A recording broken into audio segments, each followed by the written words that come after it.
किसान साथियों, तो आपका एक बार फिर से स्वागत है अशोक नर्सरी की एक नई वीडियो में। और आज हम बात करने वाले हैं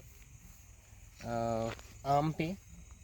आम की कुछ नई नस्लें जो हमारे पास हमने जो लगाई है, और जो ट्रेडिशनल जो पुरानी नस्लें हैं जैसे जर्दालू, मालदा, बॉम्बे, लंगड़ा तो मालदा ही हो गया, हिमसागर, तो इन पे भी बात करेंगे। लेकिन इनसे हट के पहले हम बात करते हैं कि हमारे पास जो अभी हाइब्रिड नस्ल की कुछ आमें आई हैं, वो क्यों लगाना ज़रूरी है और उसके क्या फ़ायदे हैं, और क्यों वो ट्रेडिशनल जो हमारी पुराने जो वैरायटी हैं उनसे बेहतर है।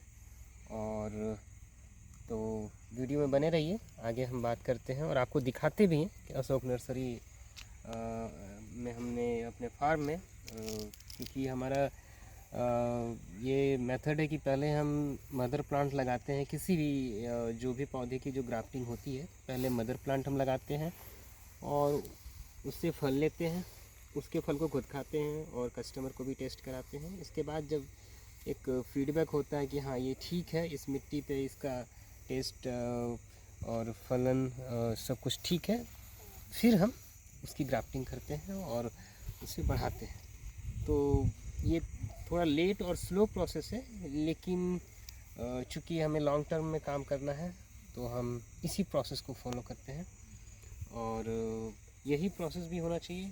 बाकी आप कहीं से पौधे लाते हैं, अगर आपने उसे टेस्ट नहीं किया, उसे अपने मिट्टी पे नहीं लगाया और उसका फल नहीं खाया, और आप डायरेक्ट उसको कहीं से लाकर बेचते हैं, तो वो काफ़ी रिस्की होता है। क्योंकि कोई भी चीज़ नई मिट्टी के पे जाने के बाद उसका टेस्ट और उसका फलन, उसकी पैदावार चेंज होती है। तो ठीक है, आइए बात करते हैं और आपको दिखाते हैं कि अभी हमने क्या लगा रखा है। तो जो हमारे पास जो मैं बात कर रहा था कि क्यों जो हाइब्रिड वैरायटी है वो ज़्यादा बेहतर है हमारे लिए अभी, क्योंकि बताना चाहूँगा कि बिहार में, ख़ास करके भागलपुर के इस रीजन में, जो हम लोग झारखंड के बॉर्डर पे हैं, और पूरे इस डिस्ट्रिक्ट में और अगल बगल के भी डिस्ट्रिक्ट में आम की काफ़ी ज़्यादा खेती होती है, और यहाँ बागवानी हो रखी है जो कि ट्रेडिशनल वैरायटी की है, जिसमें 90% हमारे यहाँ मालदा, जो कि लंगड़ा, जो फेमस आम है, वो लगा हुआ है।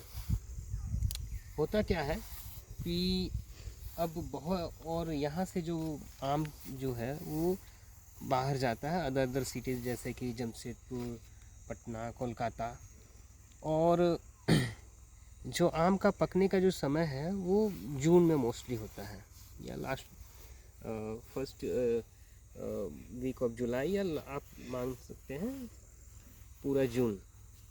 तो हो ये रहा है कि पहले जो साइकिल होता था वो पूरा जून में आम पकता था, पूरे जून तक, या जुलाई का फर्स्ट वीक, या आधा जुलाई भी जाता था, या लास्ट जुलाई तक चला जाता था।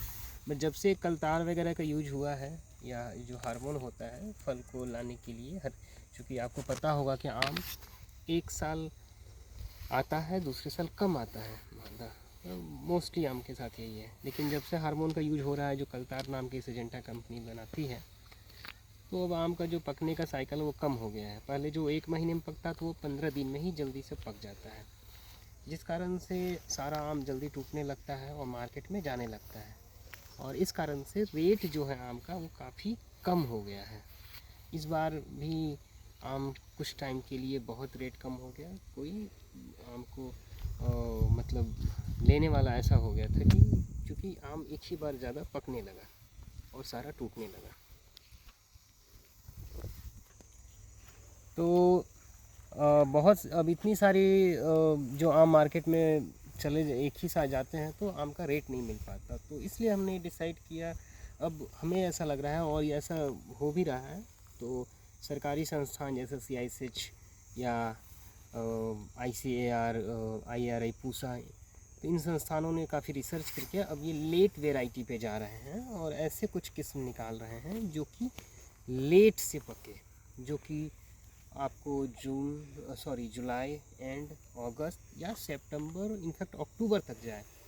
तो CISH लखनऊ ने काफ़ी रिसर्च करने के बाद एक आम जो अभी लेकर आई है 2024 में रिलीज की है, अंबिका, जो कि एक बहुत ही अच्छी वैरायटी है और वो अम्रपाली और जनार्दन प्रसाद को क्रॉस करके बनाई गई है।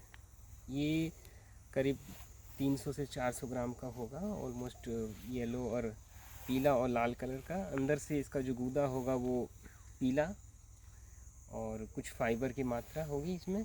और इसका TSS जो होगा, जो मिठास, वो 21 है। मतलब ये मीडियम, ना ही बहुत ज़्यादा ना ही बहुत कम मीठा है। तो एक अंबिका बहुत ही अच्छी वैरायटी है।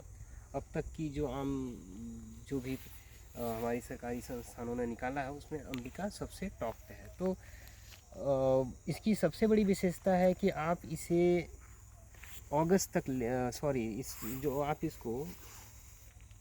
इसका जो पकने का समय है वो सितंबर है। आप इसको अगस्त से लेकर सितंबर तक लेके जा सकते हैं, जिस समय अपने मार्केट में कोई आम नहीं होता है। तो कहने का ये है कि आने वाले समय में ऐसे ही आमों का प्रचलन होने वाला है। दूसरी विशेषता, ये जो हाइब्रिड वैरायटी हैं ये हर साल आएंगी और ये काफ़ी, इनकी कैनोपी छोटी होती है, 5 से 7 या 10 फीट का ही ये पेड़ होगा। तो इसे तोड़ना धोना वो भी आसान है। दूसरा, ये काफ़ी कम डिस्टेंस पे लग सकता है, जिसे हाई डेंसिटी कहते हैं या अल्ट्रा हाई डेंसिटी, मतलब 4 से 8 फीट की डिस्टेंस पे आप पेड़ को लगा सकते हैं रॉ को, तो जिससे कम क्षेत्रफल में ही ज़्यादा पौधे आएंगे और किसान भाई ज़्यादा फल इससे ले पाएंगे। वैसे ही काफ़ी कुछ और वैरायटी हैं जो कि ICAR और IARE दिल्ली ने रिलीज किया है पूसा ने, जैसे कि पूसा लालिमा, पूसा अरुणिका, पूसा सूर्य, श्रेष्ठ और पीताम्बर। ऐसे कई जो कि हाइब्रिड वैरायटी हैं जिनका कैनोपी छोटा होगा, पेड़ छोटा होगा और ये हर साल आएंगे। इनके फल बहुत ज़्यादा मीठे नहीं होंगे, लेकिन इनकी एक और विशेषता होगी, इनकी कीपिंग कैपेसिटी। इनको आप ज़्यादा दिन तक रख सकते हैं पकने के बाद भी। सो ये दूर के मार्केट में जा सकते हैं। ट्रेडिशनल वैरायटी के साथ ये होता है, जो हमारी देसी वैरायटी है उनके साथ, वो पकने के बाद 1 से 2 दिन ही रह पाता है। बट ये वैरायटी हैं, इन्हें पकने, जैसे अंबिका हो गई, इसे आप 21 दिन तक रख सकते हैं पकने के बाद। ये बिल्कुल ही गीला या पकने के बाद लूज नहीं होगा। तो ये इसकी बहुत एक मजबूती है, स्ट्रेंथ है। तो हमने अंबिका की प्रजाति हमने लगा रखी है, अंबिका मैंगो की। ये देखेंगे आप, अब दिखाएंगे। ये हमारे पास इस साल का पौधा है, लेकिन हमारे पास और भी बड़े पौधे भी हैं अंबिका के। ये हमने CISH से लिया था और काफ़ी मशक्क़त के बाद हमें पौधे मिलते हैं, क्योंकि जो भी पौधे हम लेते हैं वो सारे सरकारी संस्थान से ही लेते हैं। और अंबिका की हमारे पास बड़े पौधे भी हैं, मैं दिखाना चाहूँगा। एक ये प्लांट है जो कि करीब हमने पिछले साल लगाया था, जो कि अंबिका है। काफ़ी प्लांट्स हैं जो कि पिछले साल मैंने लगाया है, जैसे इसका प्रतिभा है, इस साइड ये हमने लगा रखा है, इसमें लालिमा, इसका पीताम्बर, ऐसे करके हमारे पास अलग अलग हाइब्रिड के पौधे लगे हुए हैं।